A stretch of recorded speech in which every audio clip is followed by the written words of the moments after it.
us on. So please, Eric, most welcome to the session, and the floor is yours. Very good, thank you. I'm hoping I'm able to also follow the chat if there's any comments or questions. But so I think my main goal for today would be to just describe a little bit what we have done this sprint and what is our plan for the coming sprint. Yeah, this is the project Requirements Engineering for Large-Scale Agile System Development. We work here together in a team with Jennifer Horkoff, Jan-Philipp Steghöfer, and we have included at the moment 3 postdocs, Hans-Martin Hein, Jörg Holtmann, and Rebecca Wohlrath. Rebecca basically has left us towards the US, but she's still involved in some of the works with the boundary objects. Yeah, the agenda that I have in mind is to talk quickly a bit about the project update, then the Sprint 20 goals that we have set for ourselves and how far we've reached them. Before I then start to talk about the goals for the next sprint, I thought it could be nice to give a bit of content and just show a little bit insights of what we have worked with. In relation to the project updates, we had 2 of our already published papers that got a bit additional attention, for what we are quite happy. The JSS journal invited us to represent one of our papers, and I think this was really well received there. Also next week we will present our 2020 paper on the 21 conference of EASE. I think this is a really, really nice conference, and the registration is actually for free if you register by tomorrow. And I think there's a lot of topics in the agenda that could be interesting, not only, of course, our paper.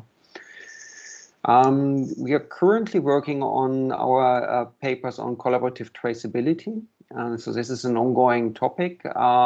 This particular sprint, we have not achieved to collect all the data that we wanted, so we will have to move a little bit further with that in the next sprint. In contrast, for our BOMI work, we have actually collected all the data that we need, and we will now finalize the paper extension about the BOMI modeling. And also we have one paper about model-driven requirements engineering, which is based on a study we did a while ago with Ericsson when they were just transitioning to text-based requirements management in their Git. And one of the questions back then was how to manage models in this scenario. And we thought that was quite revealing also on how people would like to use models when arguing around requirements. So this will be nice if you can finish this soon.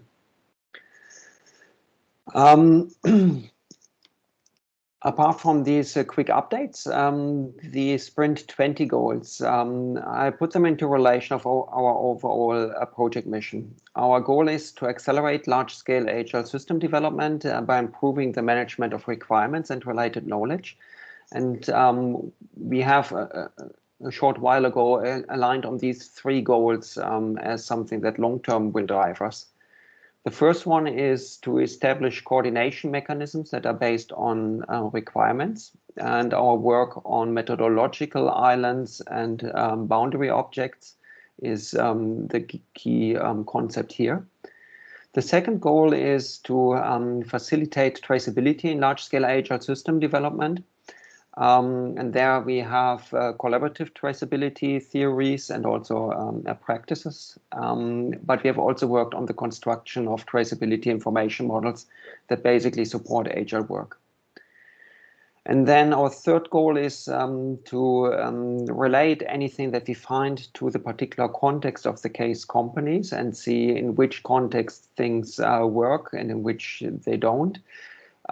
This is, of course, more a consolidation goal, basically. And one of the things we find is that over time, also the needs towards the requirements practices change. For example, we have seen that with traceability needs that change over time, over the development life cycle.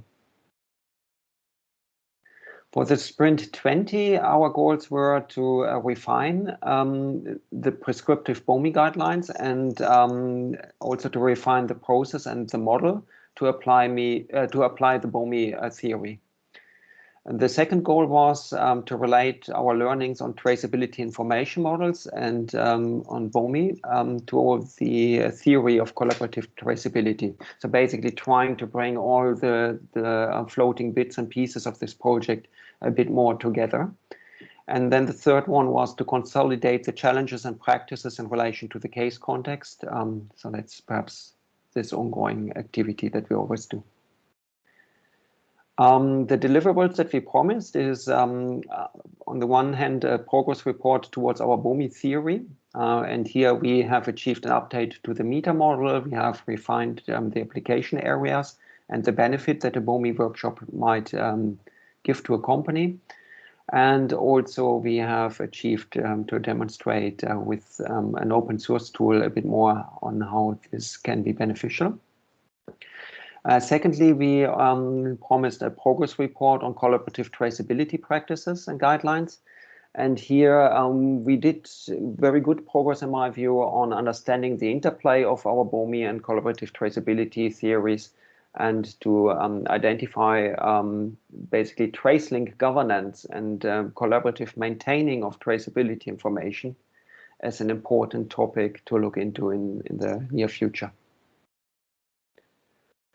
So, okay, these things are quite abstract, and I want to go, as this presentation progresses, a bit more in detail on each of them. So for the BOMI theory, boundary objects and methodological islands, we run 3 workshops, one with Ericsson, then one with Axis, followed by 2 internal workshops that we participated more or less as observers.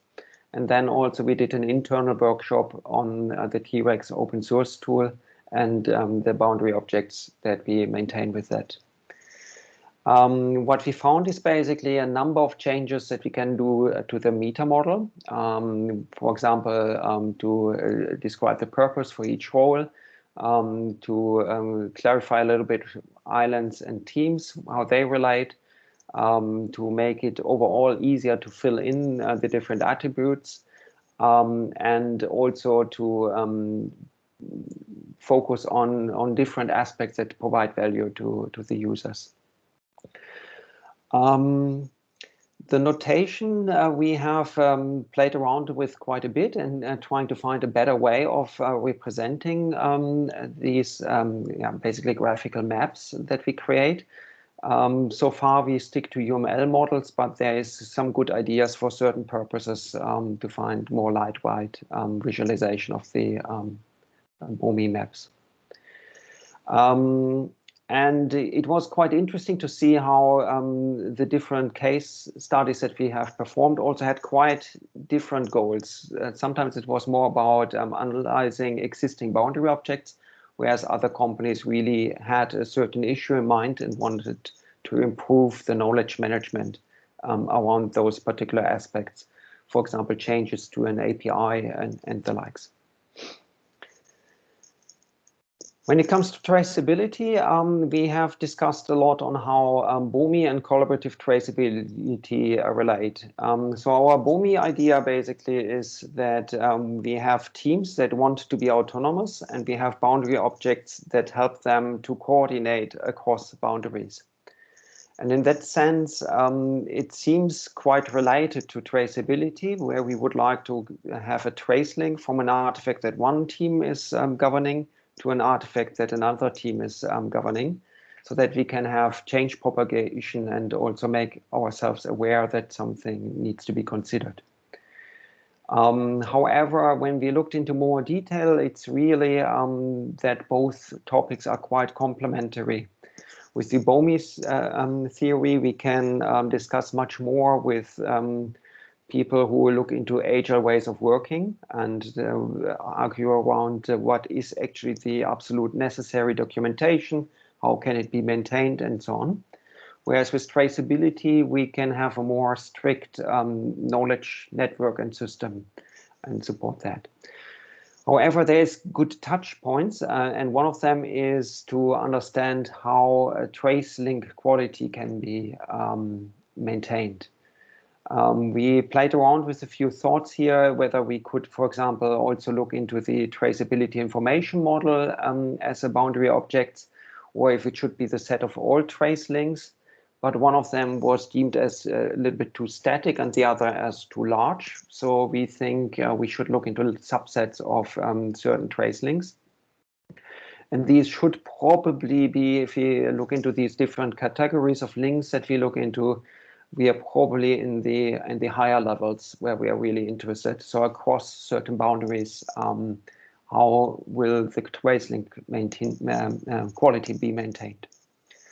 The value that we see in this work is that we could support process method tools experts in defining how governance should actually take place. And then also we would hopefully provide value to software managers that could enable collaborative traceability governance, and in that sense also increase the involvement and the acceptance. So that would be the goal of this stream of work.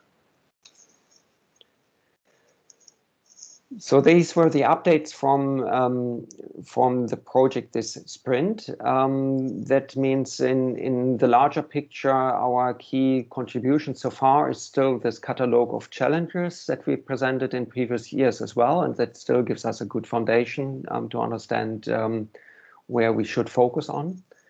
We also had these works on boundary objects and methodological islands, where we understand that from different drivers, different islands basically are driven apart, and then we need to find boundary objects to bridge those gaps. And also our work on traceability is ongoing, and we have accumulated quite a bit of knowledge on how to build traceability information models, but also on how to support collaborative traceability. So these are basically, it's a state of work that we are in at this moment.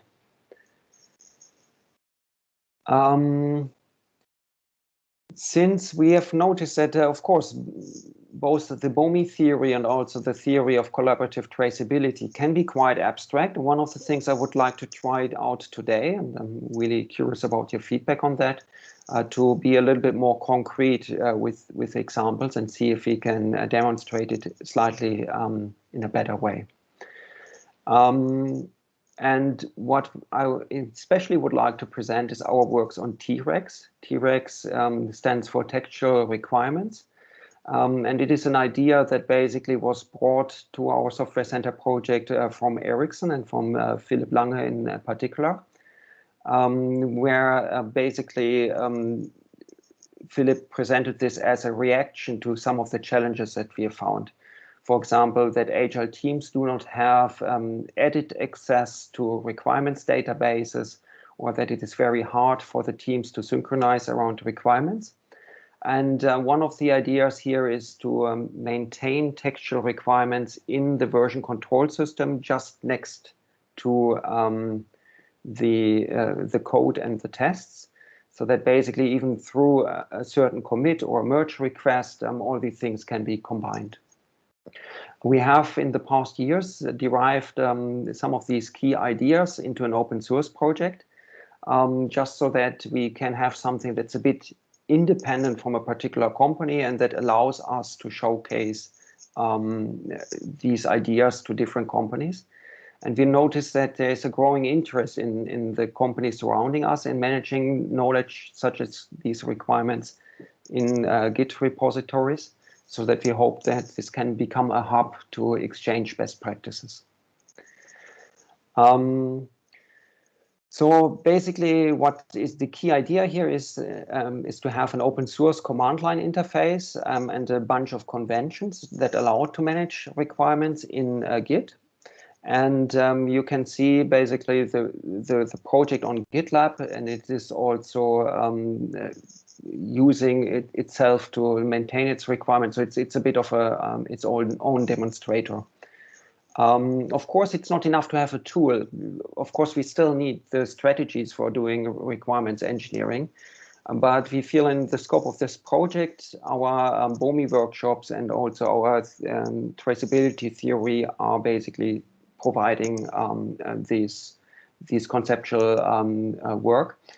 Also, I don't think I want to call anybody to just jump into a text-based requirements management. If you're happy with your requirements tool, of course, stick with that. But I just feel this is a very good idea to consider and to see if something can be learned, even in a different environment. In particular, if you think more about DevOps and continuous deployment and how infrastructure as a code can also be provided for requirements. What else can I say?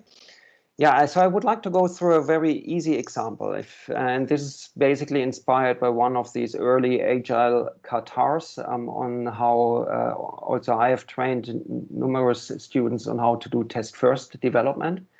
And the idea is basically to create a converter that converts Arabic numbers in Roman numbers. And in this case, Alice and Bob want to create this function. I'm now adding just the layer of requirements to it, just to demonstrate what this idea is about. In this example, they would start with a high-level requirement. And since they are in Git anyway, it makes sense to store it in a Markdown file. And the requirement would be convert Arabic to Roman. And the function then takes an integer and returns a string that represents the integer as a Roman number. And then what happens is that Alice wants to get started, and working in an Agile way, she creates a test and says, if I convert 1, it should be an I. Then she creates a function that is doing that. And then she's also updating the requirement and adding a sub-requirement that is basically decompositioning the larger problem into a certain area. And then she pushes these changes to her development branch and creates a merge request where Bob now can review the change and can see whether the test and the function and the requirement are consistently updated. And then he hopefully accepts the merge request, and it is moved into the main branch. And then they can continue to work on the numbers 2 to 10, for example, in parallel, and see how the requirements and the code evolve as they go ahead. So this basically seems to be quite workable, but at some point we need more support. We need more tool support. And that means we need to find a good way of expressing links between the unit test and the requirements. And for that, we want to have a unique ID, but also we would like to avoid situations where 2 developers create IDs at the same time. That is why basically we use UIDs and hide them basically in these XML constructs, so that in the Markdown, this text will be nicely represented as a heading and then text, whereas these things in the text, they are invisible unless you press the edit button. But they can be exploited by a tool to see if good traceability was achieved. Then we can, for example, on the command line, just list all the requirements according to certain criteria. We can list who traces to this requirement or to which requirements this requirement is tracing, or if tests are traced against requirements, and if requirements are sufficiently tested and these kind of things. We can list these things. We can have trace links, for example, in the comments of an automated test that then point back towards a requirement. And we can use a TReqs check then on the command line to return, for example, any system requirements that have not been tested, basically. And in that sense, see how the project is progressing and how well we can support it. Once all these things are kind of consistent and work together, then the idea is to bundle them in one commit and push them as an update. And this is something I just want to show here again. Like, it's just this push that combines those 3 different artifacts: the requirement, the code, and the tests, which provides a nice level of implicit traceability as well. What we get basically for free in this scenario is, since we rely on the Git ecosystem, we can use their collaborative platform, for example, for reviews of requirements changes and code changes, which allows us to have a very agile, very decentralized flow around the management of requirements, which removes some of the bottlenecks that we've seen in our previous research. As I already mentioned in the very beginning of this talk, there is a need to still use models, not only text. Sometimes a model can be a really, really good complement to requirements. And since we still want to rely on Git to maintain these models, we have aligned on plant UML as a way to support this, where basically we have the UML model described as text, but then also rendered in GitLab directly. And we can have links in the model to requirements or to test cases. And we're currently working on links where we can link one activity to one requirement and the likes. So this will make it quite powerful, basically, to integrate models in our requirements.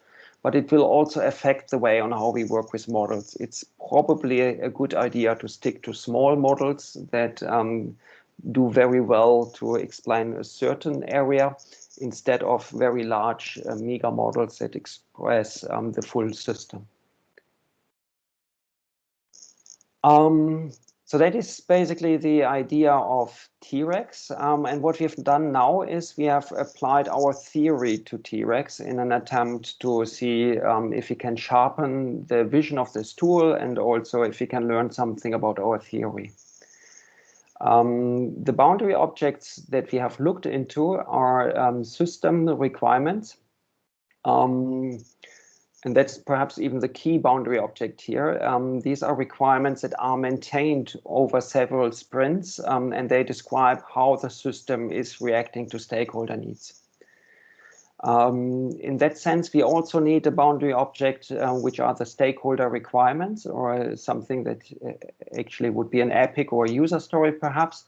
But that motivates us, and we can say, okay, we have this system requirement to react on this stakeholder requirement. And then the third boundary object that we need is the meta model or the information model. And we are in ongoing discussions on whether it's a requirements information model or just the traceability information model or a combination of both. But that is something that we also would like to support so that it can evolve over time, because that is a need that we've seen in our research. The methodological islands are very roughly the development teams, the system level roles that are concerned with testing and integration, and the more customer-facing roles, including the product owner. Among those three perspectives, we need to bridge, and we need to provide different views and support them to collaborate. From the BOMI workshop, basically what I've learned towards TReqs is to articulate a little bit more pointed what is the vision of TReqs, how can we support these different three perspectives, but also the TReqs tool and these particular boundary objects that we've looked into was able to challenge our BOMI approach to some extent, because it felt like we have to look into more than one boundary object, and our capabilities of dealing with this is something we would like to look into more if we have these interconnected boundary objects. And also it is interesting how certain fields that we thought are associated to the boundary objects actually look different from the different perspectives. For example, a product owner might not consider those small changes on the system requirements as something that's really very volatile. So the important thing seems to be quite stable. But for a developer, I mean, there's a lot happening, and they can update all these things that relate to their design decisions and their particular tests and sync that with other groups. So for them, the system requirements can be quite volatile. And these kind of things we want to look a little bit more into.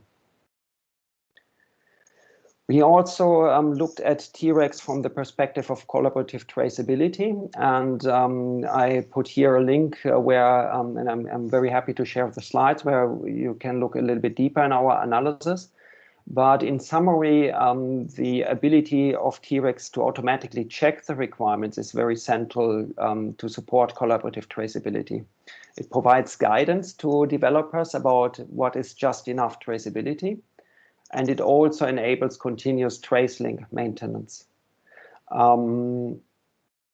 Because the collaborative traceability practice suggests that we should have a tracing rationale, we have moved to an annotated TIM, where we can, in the traceability information model, provide quite a bit of information, what is expected from each trace link. And that is something I'm really curious on how this will work out. And also we feel that the integration into the Git ecosystem is very central because it really stresses the collaborative aspects of joint work on requirements. Yeah, and the training aspects that are very important to the collaborative traceability analysis. We believe that most of them are quite specific to a particular context or project, and that sense a little bit out of scope for the tool. But on the other hand, we feel this is really an opportunity for TReqs to compile best practices and good examples and templates that will hopefully be useful for more than just the users of TReqs, but also other companies that look into collaborative traceability. This particular sprint, we had a number of workshops that were a bit ad hoc, just also because it was a bit a surprise to us to see this quickly growing interest. We had workshops with Bosch and Ericsson. I think Bosch and Ericsson had also a workshop themselves. We had a meeting also with Axis and Grundfos discussing different aspects of this.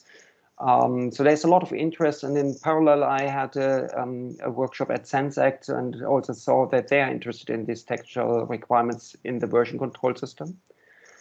We had our internal work, so it seems like here's something that we should pay more attention to, and we would like to see next sprint in parallel to our other activities a bit more where this leads to. We think there might be opportunities for new topics or for applying the old topics in a different context. For example, can we exploit the BOMI smells that we already have in our meta model, or can we use our research on traceability information models in this context to do automatic checking to a larger extent, and then also to see if we can support collaborative traceability practices even further in very concrete tooling environments. This brings me to the Sprint 21 goals. We would like to refine our BOMI theory even further. In particular, one thing that was brought up this sprint is to look into abstraction mechanisms, into the visualization, and also into the relationship to collaborative traceability more. Our second goal is to relate the learnings on traceability information models and BOMI to our theory of collaborative traceability. We have not been able to conduct many in detail workshops here. We did high-level discussions, so this is basically a goal that we maintain from last sprint.